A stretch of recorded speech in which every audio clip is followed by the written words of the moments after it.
Welcome to this Tuesday's topic on stress and chronic inflammation, why it's an important topic and how to manage it.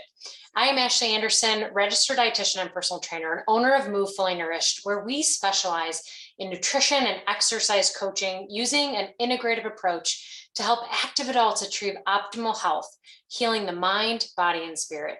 Our integrative approach is designed to empower you as well as transform your lifestyle and relationship with food forever.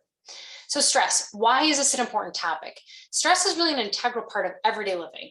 While stress by itself is not inherently a negative experience, prolonged stress can be quite harmful to our immune system, our adrenals, and our heart. Also, the relationship between stress and inflammation has been studied extensively, really in the last 10 years. And researchers finding evidence that inflammatory pathways and it's really pivotal to the pathogenesis in many chronic diseases. So about 75% and even more of human disease is related to stress and inflammation.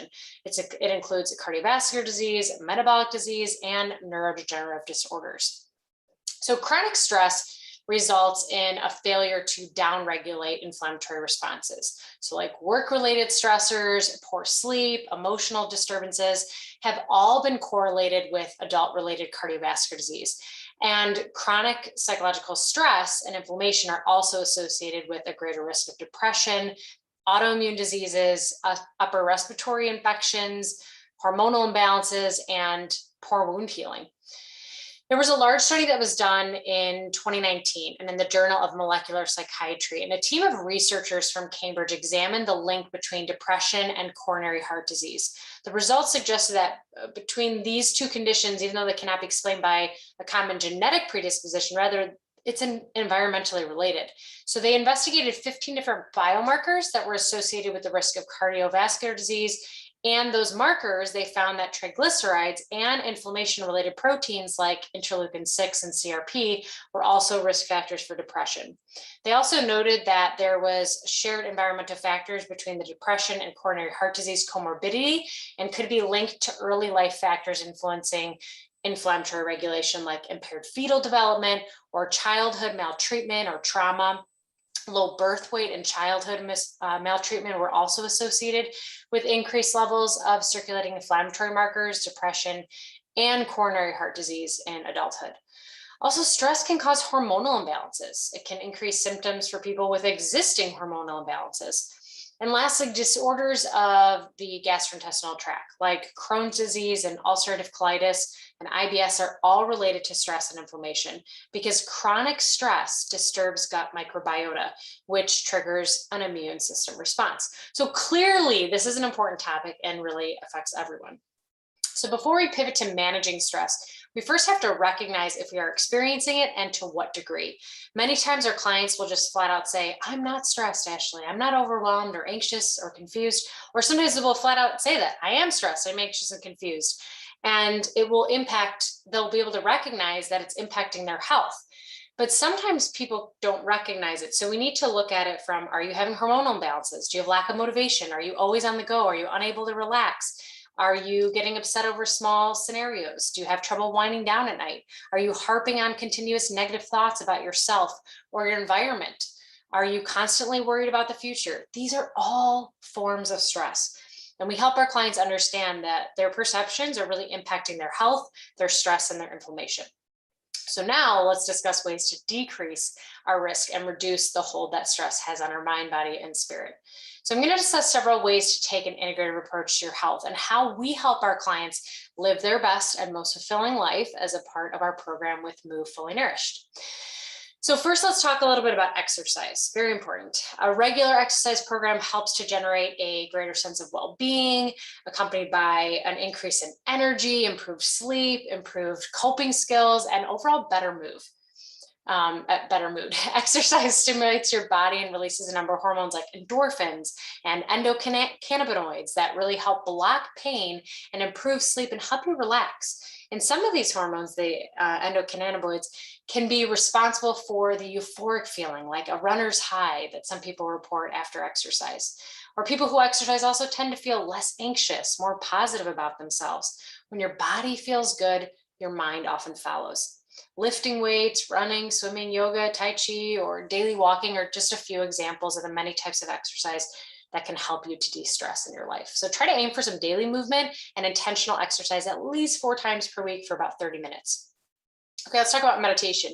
It's very difficult to calm the mind and the body during stress unless you have developed some helpful relaxation techniques, such as meditation, deep breathing, or reflection. Only 5 minutes a day are really needed to start improving your reaction to stress. It's important to develop a program that really works for you. Maybe it's 5 minutes in the morning before you hop in the shower, or breathing exercises with meditation at night.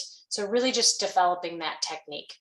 Also, create some time to relax, schedule a massage, take a mini vacation, read a book that interests you, listen or play music, spend time in a float tank, a sauna, or do red light therapy. Take a bath with Epsom salts or drink some warm tea, snuggle with a loved one or pet, or get out and enjoy nature and get some sun on your face. It's also important to get adequate sleep. So 7 to 9 hours of sleep per night is optimal. Lack of sleep can also add to your stress levels and cause a cycle of stress and sleepiness. So better sleep habits can help, but how do you get good quality sleep? So some of these habits may include exercising regularly, getting out in sunlight, drinking less alcohol and caffeine, especially close to bedtime, setting a sleep routine, a sleep schedule, not looking at electronics or blue light 30 to 60 minutes before bed, trying meditation or other forms of relaxation at bed to really help clear your mind. And speaking of clearing your mind, it's really important to tackle whatever issues that have been lingering. For example, improving time management by prioritizing and organizing your daily responsibilities. That'll help decrease your stress load. Or improving your communication skills with your family or job-related relationships. That can all improve the quality of your life by decreasing your total stress load. Delegating tasks instead of tackling them all on your own is another big part of reducing stress. Also, making peace with the voice inside your head. The good news is you are in control, so you can exchange negative thoughts for positive ones. There are more benefits to positive self-talk than just reducing stress. They include longer lifespan, lower levels of depression, greater resilience when it comes to the common cold or cardiovascular disease, better coping skills with hard times as well. Another helpful tool is biofeedback. Many of you may have not heard this. Biofeedback is really harnessing the power of your mind and becoming aware of what's going on inside your body. You can gain more control over your health. So you can learn how to manage your heart, your muscle tension, and your blood pressure when stress hits.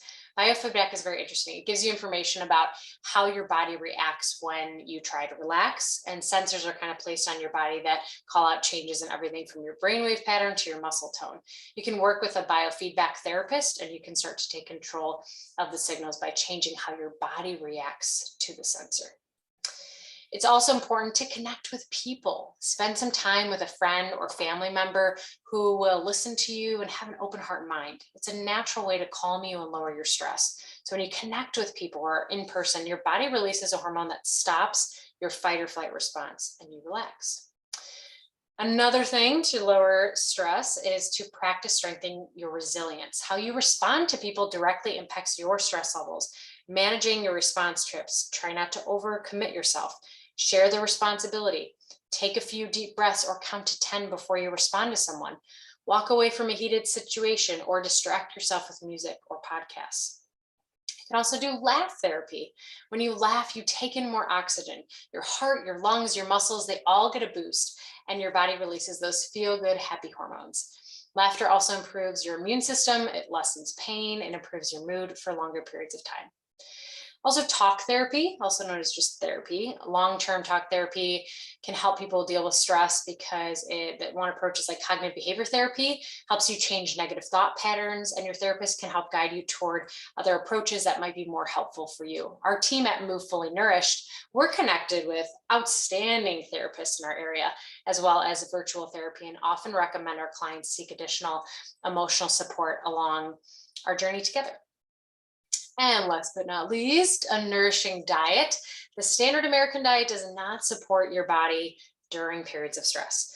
It can actually exacerbate it. So eating high quality, nutrient-dense, whole, unprocessed foods enables you to deal with stress in a more positive way because it helps regulate hormonal balance, strengthens your immune system, and improves your mood and lowers your blood pressure, just to name a few. Antioxidants and high quality foods protect our cells against damage that chronic stress causes. You can find these in our plants and other sources of foods too. But this is where we really help our one-on-one clients develop an in-depth and individualized plan that fits their needs and lifestyle to optimize their intake. So as we've discussed, prolonged stress leads to chronic inflammation, a downregulation of your immune system, your ability to heal and recover, and is really in your best interest for your health and your quality of life to build healthy stress management techniques into your routines moving forward. Thank you so much for joining me today. And if you are looking for help or support along your journey towards a healthier you, please go to movefullynourished.com, click on apply now to fill out our coaching application and learn more about how we help our one-on-one clients. Thank you so much.